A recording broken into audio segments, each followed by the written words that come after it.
السلام علیکم ورحمۃ اللہ وبرکاتہ۔ حدیث ہے صحیح مسلم کی، حدیث نمبر ہے 389، کتاب نماز کے احکام اور مسائل میں۔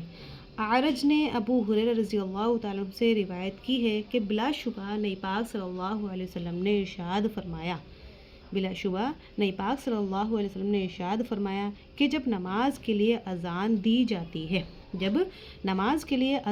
جاتی ہے شیطان گز مارتا ہوا پیچھے بھاگ جاتا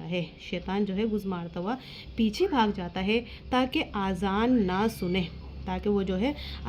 سنے چنانچہ جب اذان پوری کر دی جاتی ہے تو واپس آ جاتا ہے، حتیٰ کہ جب نماز کے لیے تکبیر کہی جاتی ہے تو پھر پیٹھ پھیر کر بھاگ جاتا ہے۔ اذان شروع ہوتی ہے، شیطان بھاگنے لگتا ہے، پھر واپس آ جاتا ہے، پھر تکبیر شروع ہوتی ہے، پھر پیٹھ پھیر کر بھاگ جاتا ہے،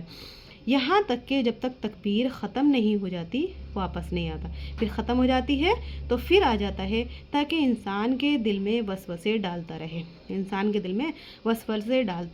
اور اسے کہتا رہے کہ فلاں چیز کو یاد کرو، ہے نا، اور وہ چیز اسے پہلے جو یاد نہیں ہوتی، یہاں تک کہ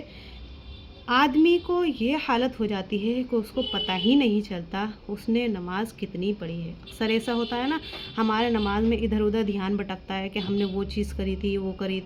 یا وہ ہم نے وہاں رکھا تھا یا کچھ بھی ہم نماز میں، تو یہ شیطان کی طرف سے جو ہے وسوسے ہوتے ہیں ہمارا دھیان جو ہے نماز سے ہٹانے کے لیے، تاکہ ہم نماز بھی پھر اپنی آدھی ادھوری پڑھیں اور پوری طریقے سے نہ پڑھیں۔ تو ہمیں جو ہے شیطان کے وسوسے سے بچ کر نماز کو خشوع خضوع کے ساتھ اور اس کے آداب کی رعایت رکھتے ہوئے اور یہ سوچ کر پڑھیں گے کہ نعوذ باللہ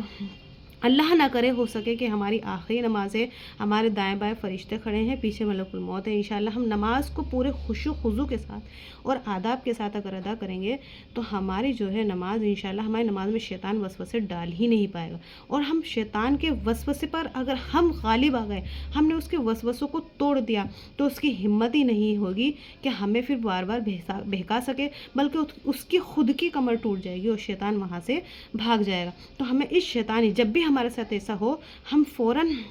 دھیان کر لیں، مطلب جب بھی ہمارا دماغ نماز سے ہٹ کر ادر چیزوں میں لگنے لگے تو ہم یہ سوچیں کہ ہم نے حدیث میں پڑھا تھا کہ شیطان جو ہے وسوسے ڈالتا ہے اور وہ دنیاوی لغویات میں الجھانے کی کوشش کرتا ہے۔ ہم فوراً اس بات کو دھیان کر اپنا اس چیز کو دھیان ہٹا کر فوراً پوری طریقے سے توجہ اپنی نماز میں لگا دیں، جو ہماری دنیا اور آخرت میں دونوں میں ہی کام آنے والی ہے۔ انشاءاللہ تعالی ہم ایسا ہی کریں گے اور خود بھی عمل کریں گے اور دوسروں کو بھی عمل کروائیں گے، تاکہ اس کا ثواب آپ کو بھی ملے، مجھے بھی ملے اور آئندہ صدقہ جاریہ بن جائے وہ ثواب اور سب کو ہی ملتا رہے۔